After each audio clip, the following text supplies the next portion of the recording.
အားလုံးမင်္ဂလာပါဒီနေ့တင်ပေးမှာတော့အမဒီအင်ကြီးပုံလေးပဲဖြစ်ပါတယ်အခုဒီအင်ကြီးပုံလေးကကြတော့ဒီမဲ့နော်လေဘင်းဝိုင်းခွဲလေးကိုမှအမတို့ကဒီမှာကပိုက်ပင်ကျိုးလေးပြန်ထည့်ပြီးတော့မှဖြတ်ဆက်ဒီဇိုင်းလေးပဲဖြစ်ပါတယ်ဒီမှာအောက်ကလည်းအမတို့ကြာရည်ကလေးတွေထည့်မယ်နော်အမကကြတော့လက်ပြတ်မချုပ်ပါဘူးခုကအမဇာချုပ်မှာဖြစ်တဲ့အတွက်ဒီမှာလက်ရှည်ချုပ်မှာဖြစ်ပါတယ်လက်ထည့်မှာပါနောက်တစ်ခုကဒီကျိုးပေါ့နော်ဒီကျိုးလေးတွေကြာတာလေးတွေကိုညီမတို့ကကြိုက်တယ်ဆိုရင်တော့ထည့်လို့ရတယ်အမကတော့ကျိုးမကြိုက်တဲ့အတွက်ကျိုးမထည့်တော့ဘူးနော်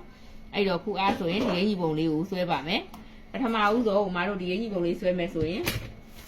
ကိုကြိုက်တဲ့ပတ်တန်တစ်ခုကိုချပေးထားပါဒါအမကဟိုနေ့ကဒီစစ်ပတ်တန်တင်ပေးထားရှိပါတယ်အဲ့ပတ်တန်ကိုချထားတာပါအဲ့အားဆိုရင်ပထမဦးဆုံးအမတို့လေဘင်းစဖောက်မယ်နော်လေဘင်းဖောက်မယ်ဆိုရင်သူကဒီမှာကြည့်လိုက်ပါလေကပ်ဖြစ်တဲ့အတွက်လေကျင်ကိုအမ6ဖေယူထားပါတယ်ဒါလေကျင်6ဆိုရင်နည်းနည်းစားထားပြီးတော့ပေါ့နော်3ယူထားလိုက်ပါမယ်ပြီးပြီဆိုရင်ဒီမဲ့အဝိုင်းခွဲဒီအဝိုင်းလေးပြန်ကြမဲ့နေရာလေးကိုလေးလက်မမှတ်ပေးထားပါဒီအခွဲလေးကကြတော့အမကဒီမဲ့နော်ခုနှစ်လက်မခွဲထီဝေရဲတာဖြစ်တဲ့အတွက်ခုနှစ်လက်မခွဲထီယူထားပါမယ်ကဲပြီးပြီဆိုရင်ဒီမဲ့လဲကျဲ3လက်မယူထားတာရယ်လဲကျဲ3လက်မယူထားတာရယ်ဒီမဲ့လဲကျ4လက်မယူထားတာရယ်ကိုအဝိုင်းလေးလေပြီးမှအဝိုင်းလေးဆွဲခဲ့ပြီးပါနော်ဒီမဲ့ဒါမျိုးလေးဆွဲခဲ့ပြီးပါဆွဲပြီးပြီဆိုရင်ဒါရှေ့လေကနေပြီးတော့မှအတွင်းထဲကို 0.5 မှတ်လေးမှတ်လိုက်မယ်နော်အခွဲကြီးကိုအများကြီးမပေါ်ကျင်တဲ့အတွက် 0.5 ပါ 0.5 မှတ်တယ်ဆိုရင်တော့ဟိုဘက်ဒီဘက်တစ်လက်မဖြစ်သွားမှာနော်ပြီးပြီဆိုရင်ဒီမှာ9လက်မခွဲချထားတဲ့နေရာလေးကိုဒါမျိုးလေးစောင်းခဲ့ပေးထားပါကဲအားဆိုရင်ဒီမှာ level ဝိုင်းခွဲဖြစ်သွားပြီနော်ဒါညှက်ထုတ်ပြမဲ့ပိုင်းလို့ဖြစ်သွားမှာနော် level လေးကဝိုင်းခွဲလေးဖြစ်သွားပြီကဲ level ပေါက်ရပြီ level ပြီးသွားပြီ level ပြီးပြီဆိုရင်နောက်တစ်ဆင့်ကိုသွားပါမယ်နောက်တစ်ဆင့်ကအမကကြာရည်အရင်ပြပေးလိုက်မယ်နော်မဲဒီအောက်ကကြာရည်ကလေးကိုအရင်ပြပေးပါမယ်အောက်ကကြာရည်ကလေးကကြတော့ပထမဦးဆုံးဒီမဲ့အမတို့တောက်ဆွဲထားတဲ့နေရာနဲ့အရှိအလယ်နဲ့ကိုတိုင်းကြည့်လိုက်ပါဘယ်လောက်ရှိလဲလို့တိုင်းပြီးပြီဆိုရင်အလဲကောင်းတက်တဲ့အမှတ်ကလေးမှတ်ပေးထားပါဥပမာ4လက်မကျန်နေဆိုရင်2လက်မမှတ်မယ်3လက်မကျန်နေဆိုရင်1ခွဲမှတ်မယ်အလဲမှတ်ပေးထားပါနောက်တစ်ခုကကြတော့အမားတို့ကိုရှေယူထားတဲ့မြင်းရဲ့အောက်ကိုအလဲမှတ်ကနေပြီးတော့မှ 0.5 ယူပေးထားပါဘာလို့ 0.5 ယူရလဲဆိုရင်ဒါတော့မှအမခတ်တင်နော်ခတ်တင်ကိုမှတိုးလာမှကြိုက်တဲ့အတွက် 0.5 ယူတာအဲ့လိုမလုပ်ဖဲနဲ့ကြာရစ်ကိုဒီမှာလာဝိုင်းလိုက်တယ်ဆိုခရိုယူတဲ့လူတွေဆိုပို့ဆိုးတယ်ခရိုယူတဲ့လူတွေမှာကြာရစ်ကိုဒီလိုအောက်ကို 0.5 မဝိုက်ဘူးဟိုချမထားဘူးဆိုရင်အမတို့ချက်ပေါ်တတ်တယ်ခါလဲတိုးတက်သွားတတ်တယ်အဲ့အတွက်ပြန်ဝိုက်ပြီးတော့ခုံးမဲ့အဝိုက်လေးကိုခါတိုးမသွားအောင်လို့မို့လို့ကိုလိုချင်တဲ့မြင်းပေါ့ခတ်တိုဆိုလဲခတ်တိုရဲ့မြင်းရဲ့အောက်ကနေပြီး 0.5 မှတ်ပေးထားပါမှတ်ပြီးပြီဆိုရင်ဒီမှာဒါရှေ့လေနော်ရှေ့လေကိုလည်းဒီမှာ 0.5 သူ့ကိုကြအပေါ်ကိုတက်မှာနော်ဒါကကြထောက်ဘက်ကိုကြလဲအပေါ်ကိုတက်ပါမယ် 0.5 ကဲအဲ့ဒါဆိုရင်ဒီမှာအမှတ်ကလေး3မှတ်ရပြီအမှတ်ကလေး3မှတ်ကနေပြီးတော့မှကြာရည်ကလေးဒီလိုမျိုးလေးဆွဲလိုက်ပါဟိုဘက်ဒီဘက်နော်ဟိုဘက်ဒီဘက်ကြာရည်ကလေးဆွဲပြီးပါ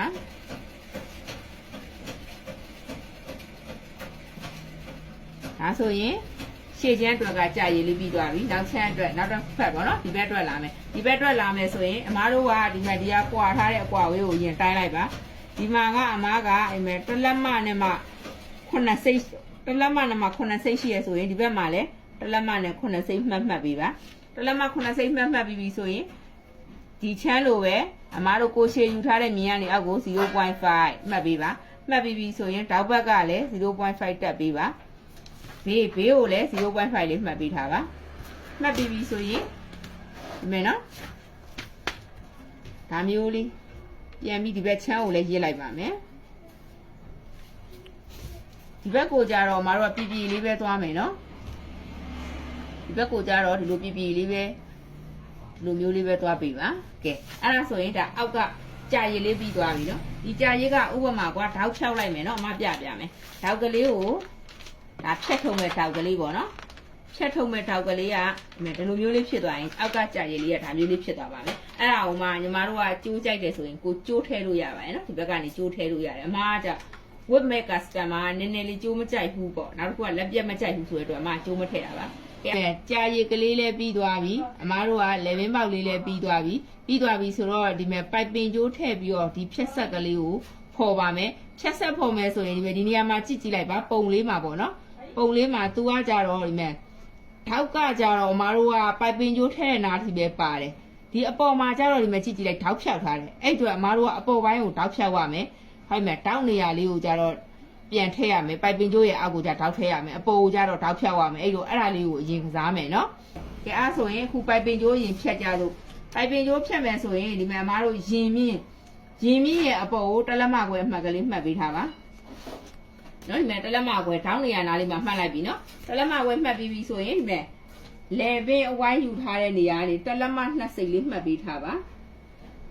တလက်မ2စိတ်ဒီအခွဲရဲ့အနောက်ကိုမှတ်မှာနော်အခွဲနေရာနေစတိုင်းပြီးတော့မှမှတ်မှာတလက်မခွဲလေးရတယ်တလက်မ2စိတ်လေးရတယ်ကိုကြိုက်တာသုံးလို့ရတယ်နော်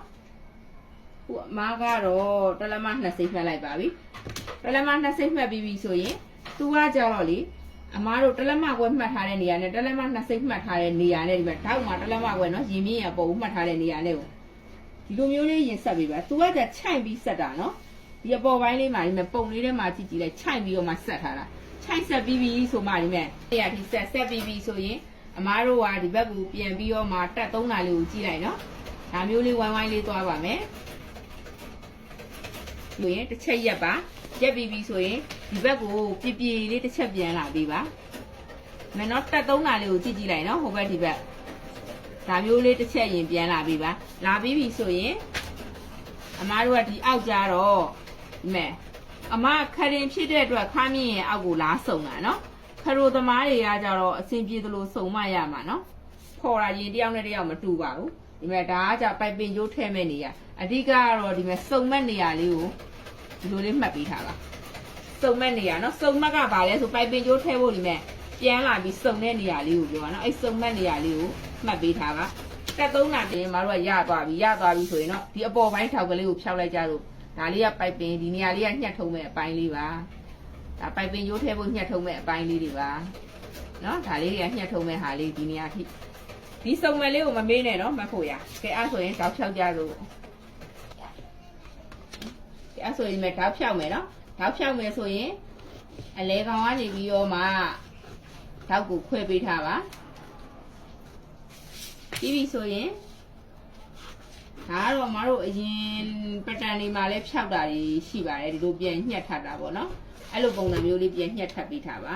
ထပ်ပြီးတော့တိတ်ကက်မယ်နော်ဆိုရင်ဒီမဲ့ထောက်လေးလွဲသွားတာလေးကိုဂျိုင်းလေးပြန်ဖောက်ပေးပါနော်ဒါဆိုရင်မတစ်ထည်လုံးပြီးစီးညှက်ပြပေးမယ်မညှက်ခင်မှာသူကကြတော့လေဒီမှာတိတ်ကက်လိုက်တော့လွဲသွားတာရှိတယ်အဲ့လွဲသွားတာလေးကိုမှပြန်ဖြည့်ကျင်တယ်နော်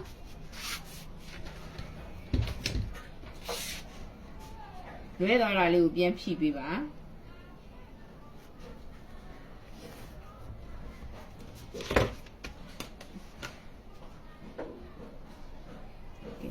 မယ်နော်ပြန်ဖြည့်လိုက်ပြီနော်ဖြည့်ပြီးပြီဆိုရင်ညှက်မယ်ညှက်တဲ့အချိန်မှာလေဒီပုံကကြတော့အမားတို့ဖြက်ဆက်က3ခုနေရပါတယ်ဒီမဲ့ရှေ့ကျန်နော်ဒီဟာလေးကို1လို့မှတ်ပေးထားပါဒီအသေးလေးကို2လို့မှတ်ပေးထားပါဒီဘက်ကို3လို့မှတ်ပေးထားပါကဲအဲ့ဆိုရင်ဖြက်ဆက်က3ခုပါတယ်နောက်တစ်ခုကပါလဲဆိုထောက်ဘက်နေရာကိုကြောင့်မှားမှာစိုးရဲဆိုရင်ထောက်ဆက်လို့မှတ်ပေးထားပါဒီဘက်ကိုလည်းထောက်ဆက်လို့မှတ်ပေးထားပါနောက်တစ်ခုကထောက်တွေဖြတ်ထုတ်တဲ့အချိန်မှာတော့တတိထားစေခြင်းနဲ့ပေါ့နော်အခုအမားတို့ဖြတ်ထုတ်ရမယ့်အပိုင်းလေးတွေရာကြီးပဲဒီအပိုင်းလေးတွေတောက်ဖြတ်ရမယ့်နေရာလေးကိုအမတ်တင်ကေတာနဲ့ပေါ့နော်ဒါဖြတ်ထုတ်ရမယ့်နေရာလေးမှားတတ်တယ်ဆိုရင်တခါတည်းတောက်ဆွဲပတန်စချကြတဲ့ဖြတ်ထုတ်မယ့်နေရာလေးတွေကိုတင်ကေတာထားပြီးကိုမှတ်တတ်တယ်လို့မှတ်ထားလို့ရရယ်နော်ခုဒါဆိုရင်ဒါတောက်ဆက်နောက်တစ်ခုကဒီနံပါတ်2အပိုင်းလေးကအများဆုံးမှားတတ်တယ်ဘာလို့ဆိုပတန်ထွက်လာတဲ့ခါကျညီမတို့သိသွားမှာပေါ့နော်အဲ့လိုမျိုးမမအောင်လို့မို့လို့တခါတည်းထပ်အောင်မြားလေးပြပေးထားပါကဲအဲ့ဆိုရင်မြားလေးပြပြီးပြီတင်ကေတာအကုန်လုံးမှတ်ပြီးပြီစမ်းမှန်ရင်မှတ်ပြီးပြီဆိုရင်ပတန်ညှက်ထုတ်ပြတာကြည့်လိုက်ပါနော်ပတန်ညှက်ထုတ်ပြပေးပါမယ်ပထမဆုံးကြာရည်ကလေးကိုရင်ညှက်လိုက်ပါမယ်ကြာရည်ကနေပြီးတော့အမဒီဘက်ကတောက်ကတခါလေးဖြတ်ထုတ်လိုက်မယ်နော်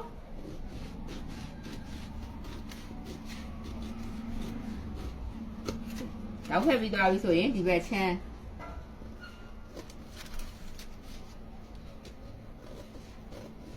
တောက်လေးကိုလည်းဖြတ်ထုတ်လိုက်ပါပြီးရင်ဒီဘက်ကြာရည်လေးကိုဖြတ်လိုက်ပါ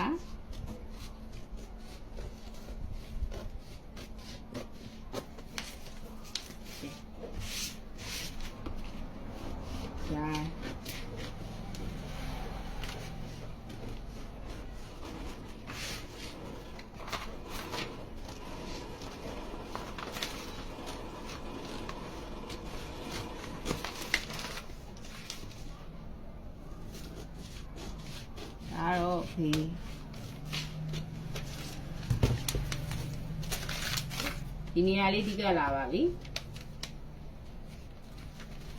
ဒီနေရာလေးကတော့ဒါ11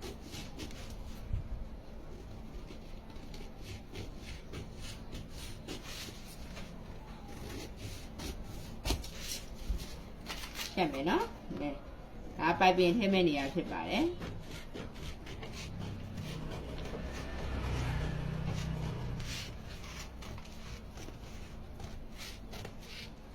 ဒါလေးကတော့ပိုက်ပင်ထည့်မဲ့နေရာလေးပါဒီမဲ့ခုနကအမပြရင်နော်ပိုက်ပင်ထည့်တဲ့နေရာဒီနံပါတ်3နဲ့နံပါတ်2နဲ့ဒီစုပ်မှတ်ကလေးကိုဒီမဲ့နော်အမှတ်ကလေးမှတ်ပေးထားပါနော်နံပါတ်3ဘက်ချမ်းမှာဒီအမှတ်ကလေးကမှတ်လို့မရဘူးနော်ဘာလို့လဲဆိုတော့ကြတော့အမားတို့ကအဲ့အမှတ်လာမှဒီအစုံအမှတ်ကိုသိရမှာဖြစ်တဲ့အတွက်ဒီအမှတ်ကလေးကတော့မှတ်မှကိုရမယ်နောက်တစ်ခုကကြတော့ဒီမဲ့အမားတို့ရင်းမြင်းထိတ်လေးတွေလည်းနှိမ်မတဲ့အချိန်မှာမှတ်ပေးပါဒီမဲ့ဒီရင်းအောက်ကလေးကိုလည်းမှတ်ပေးထားပါကဲအားဆိုရင်နောက်တစ်ခုကကြတော့မခုနကလည်းပြောဖို့မေ့သွားတာနော်ဒီမဲ့ဒီစုံမဲ့နေရာလေးဒီစုံမဲ့နေရာလေးကိုလည်းမှတ်ပေးထားပါဘာလို့လဲဆိုတော့အမားကဒီနေရာဖြတ်ထုတ်ရမယ်ပိုင်းမို့လို့နော်ဒီမဲ့ဒီစုံမဲ့နေရာလေးကိုလည်းမှတ်ပေးထားပါတောက်နော်တောက်စုံတဲ့နေရာလေးဘာလို့လဲဆိုတော့ဒီနေရာလေးကဒီမဲ့ဒါမျိုးဖြတ်ထုတ်ရမှာဖြစ်တဲ့အတွက်ပါဒါမျိုးလေးဖြတ်ထုတ်ရမှာဖြစ်တဲ့အတွက်သူက3ပိုင်းလေသူကကြတော့အဓိကအမားတို့ချုပ်တာလည်းပညာသားပါတယ်နော်ချုပ်တဲ့နေရာမှာမျက်စိလဲပြီးတော့မှားမှာစိုးရတယ်အဲ့တော့အမတို့ကချုပ်တဲ့အချိန်မှာလည်းအမချုပ်တာကိုလည်းပြန်ပြောပြပေးမယ်အဲ့ဒါဆိုရင်ဒါရှေ့ချမ်းပြီးပြီရှေ့ချမ်းမှာအဆက်က3ခုဖြစ်ပါတယ်အဆက်3ခုရပြီဆိုရင်အမတို့ကနောက်ချမ်းသွားလိုက်ရအောင်နော်အဲ့ဆိုရင်ဒီမဲ့နော်နောက်ချမ်းကတော့အမတို့ပုံမှန်တိုင်းပဲခတင်ဖြစ်တဲ့အတွက်ခါမြင့်အကူ 0.5 ချပေးပါ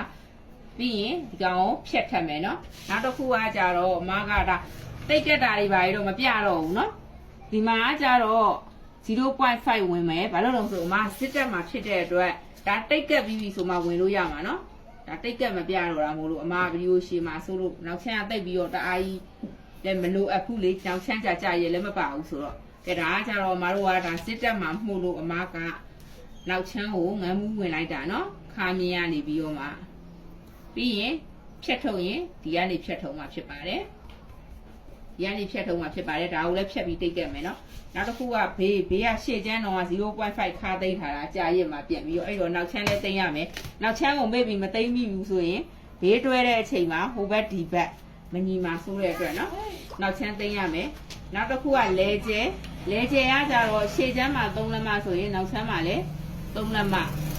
လဲကျကကြတော့မှနောက်ချမ်းကိုလဲကျကိုတစ်ခွဲထားပေးထားပါတယ်ဒါလဲကျကိုတစ်ခွဲထားပေးထားပါတယ်နော်ပြီးရင်ဒီလိုမျိုးလေးလေဝင်းဝိုင်းပေးထားပါကဲအဲ့ဆိုရင်ဒီမဲ့နောက်ချမ်းလဲကျဲ3လက်မဝင်လိုက်ပြီဆိုနောက်ချမ်းကဒါပြီးသွားပါပြီနော်နောက်ချမ်းကတော့အမဒါလုံးမပြတော့ဘူးနော်ဒါပဲရှေ့ချမ်းကိုအဓိကပြောလိုက်ပါမယ်ကဲဒါရှေ့ချမ်းကဒီမဲ့အမပိတ်စပုံညံ့ရမှာကြီးပြောပြပေးပါမယ်ပိတ်စပုံညံ့ရမှာကြတော့ပုံထဲမှာရှေ့ရပါတော့ဒီကအဆက်ပါတဲ့အတွက်ရှေ့ချမ်းအဆက်ပါတဲ့အတွက်ရှေ့ချမ်းကို 0.5 ရှေ့လေကိုပို့ပေးပါလေဘင်းကလည်း 0.5 တွေပို့ပေးထားပါ0.5 ပို့ပေးထားပါဒီမှာအမတို့ပိုက်ပင်ထဲမဲ့နေရာကလည်း 0.5 ပို့ပေးထားပါနောက်ဆက်မဲ့နေရာကိုလည်း 0.5 ပို့ညှက်ပေးထားပါရှေ့ချမ်းအောက်ခါကြတော့အမတို့ line လေးနှစ်ထပ်ဆိုရင်တော့နှစ်ထပ်ပြန်ချောရမှာပေါ့နော်ပိတ်ကနှစ်ထပ်မဟုတ်ဘဲနဲ့လေကြာလုပ်မယ်ဆိုရင်လည်း 0.5 ပို့ရပါမယ်လေကြာပဲလုပ်နှစ်ထပ်ပဲလုပ် 0.5 ပို့ရပါမယ်မဲ့တောက်ဆက်အတွင်းလေးကိုလည်း0.5 ပို့ရမယ်နော်နံပါတ်2ချမ်းဖြတ်ဆက်ကဒီဘက်ကလည်းအဆက်က 0.5 ပို့ရပါမယ်ဒါနံပါတ်2ချမ်းရောနံပါတ်1ချမ်းရောပြီးပြီမဲ့နံပါတ်3ကကြတော့ဆက်မဲ့နေရာကို 0.5 လေဘင်းက 0.5 ပခုံးက 0.5 ဂျိုင်းက 0.5 ဒါလက်ဖောင်းမပါဘူးเนาะရိုးလက်မလို့မဒီမှာမစားတော့ဘူးဘေးချုပ်စာကတလက်မလားတစ်ခွဲတာကိုကြိုက်တာကိုထားလို့ရပါတယ်ဘေးချုပ်ဒါအောက်ကလည်း 0.5 ဖြစ်ပါတယ်အဲဒါဆိုရင်ဒါရှေ့ချမ်းကဒါပုံပြီးသွားပြီဆိုရင်မတို့ပိတ်စပေါ်မှာတင်ပြီးညှက်ခဲ့ပြီပါအခုမပြောတဲ့ချုပ်စာပူတာတွေကိုเนาะဒါနောက်ချမ်းเนาะနောက်ချမ်းကလည်းမင်းကလည်း 0.5 ပခုံးကလည်း 0.5 ဂျိုင်းကလည်း 0.5 နောက်စေးဖြစ်တဲ့အတွက်တက်လက်မကွယ်အနည်းဆုံးပို့ပါတယ်ဘေးချုပ်စာရှေ့ချမ်းလိုပဲရှေ့ချမ်းတက်လက်မဆိုရင်နောက်ချမ်းလည်းတက်လက်မရှေ့ချမ်းတစ်ခွဲဆိုရင်နောက်ချမ်းတစ်ခွဲအောက်ခေါက်ကကြတော့တက်လက်မတစ်ခွဲကိုကြိုက်တာထားလို့ရရင်เนาะအမတော့တက်လက်မထားလိုက်ပြီ ရှေ့ကျန်းတော့ 0.5 ထားရဲဆိုတာပြန်ပြီးတော့အောက်ဖြားချုပ်ပေးရမှာမဟုတ်လို့ကြာရစ်ပါတဲ့အတွက် 0.5 နောက်ချမ်းကကြတော့ရိုးရိုးခောက်မှဖြစ်တဲ့အတွက်တလက်မှဖြစ်သွားတာနော်ကဲအဲ့ဆိုရင်ဒါလေးအကုန်လုံးအမားတို့ကပတန်စာရွက်တွေကိုအစပေါ်မှာတင်ပြီးတော့ပေါ့နော်ဒီမဲ့ဒါလေးတွေကိုအစပေါ်မှာတင်ပြီးတော့မှအခုအမပြထားတဲ့အတိုင်းပို့ပြီးညှက်ခဲ့ပြီပါဒါကတော့အမတို့ပိတ်စပေါ်မှာတင်ညှက်ခဲ့တာပါပိတ်စပေါ်မှာတင်ညှက်ပြီးပြီဆိုရင်ဒီမဲ့နောက်ချမ်းကတော့ပုံမှန်တောက်ထည့်ပြီးတော့ဒါစစ်တက်ပါညာပေါ့နော်ဒါကတော့နောက်ချမ်းတော့တိတ်မလို့လို့ဒါပြီးသွားပြီနော်ခြေချမ်းပြပေးပါမယ်ခြေချမ်းကじゃပထမဦးဆုံးဒီမဲ့တောက်ဆက်တောက်ဆက်ချင်းကိုရင်ဆက်ပါမယ်ပထမဆုံးဒီနှစ်ခုကိုရင်ဆက်ခဲ့ပြီးပါအမတို့လှိမ့်ပြီးပြီဆိုရင်ဒီနှစ်ခုကိုရင်ဆက်ခဲ့ပြီးပါဆက်တဲ့အချိန်မှာအမဟိုပါပေါ့နော်ခုနကပတန်ချတော့ကပြောသလိုမျိုးဒီမဲ့လှိမ့်မင်းညာ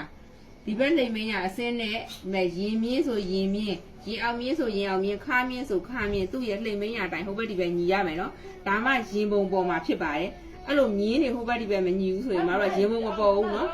ပြီးပြီဆိုရင်ဒီမဲ့1နဲ့2နဲ့ကိုရင်ဆက်လိုက်ပါဆက်ပြီးပြီဆိုရင်ဒီမှာဒီဘက်ကျတော့မတို့ကပိုက်ပင်ကျိုးထည့်မယ်နော်ပိုက်ပင်ကျိုးထည့်ပြီးပြီဆိုမှဒါလေးနဲ့ဒီလိုမျိုးလေးပြန်ဆက်မှာဖြစ်ပါတယ်ပိုက်ပင်ကျိုးပါထည့်ပြီးတော့တစ်ခါရဲဆက်မှာပါဆက်တဲ့အချိန်မှာဒီမဲ့အမခုနကဒီပဲနော်အဆုံးသက်နေရနံပါတ်2နဲ့နံပါတ်3ဖြတ်ဆက်အောက်ဆုံးဆုံးသက်နေရလေးမှာအမှတ်ပေးထားတဲ့နေရာနဲ့ဒါနဲ့ကွက်တိကြရပါမယ်ဒါမျိုးလေးဖြစ်ရပါမယ်နော်ဆက်လိုက်တဲ့အချိန်မှာအခုဟာဆက်မပြဘူးဆိုတော့အမနှစ်ထပ်ကြီးဖြစ်နေတဲ့အတွက်နောက်ထပ်ဇာရီလဲလာရအောင်မှဖြစ်တဲ့အတွက်အမဆက်မပြတော့တာနော်ဒါမျိုးပြန်ဖြစ်ရမယ်ပိုက်ပင်ရိုးထည့်ပြီးတော့မှဒါမျိုးလာဆက်ရပါမယ်နောက်တစ်ခုကဒီမှာဒီစုံသက်ကလည်းသူ့ဟာနဲ့သူကွက်တိအမှတ်ရာလေးတွေပေါ့နော်အမှတ်ရာလေးတွေကွက်တိကြရမှာဖြစ်ပါတယ်ကဲအားဆိုရင်ရှေ့ကျန်းကတော့ဒီလိုမျိုးပါနော်ဆက်မဲ့ဟာ30လုံးကနံပါတ်1နဲ့နံပါတ်2နဲ့ကိုအရင်ဆက်ပြီးဆိုမှပိုက်ပင်ရိုးထည့်ပြီးတော့နံပါတ်3ကိုဆက်ကဲအဲ့ဆိုရင်ဒါရှေ့ကျန်းဆက်ရမယ့်ဟာ PC ပြီးသွားပါပြီဒါဆိုရင်ကဲအားလုံး PC ပြီးသွား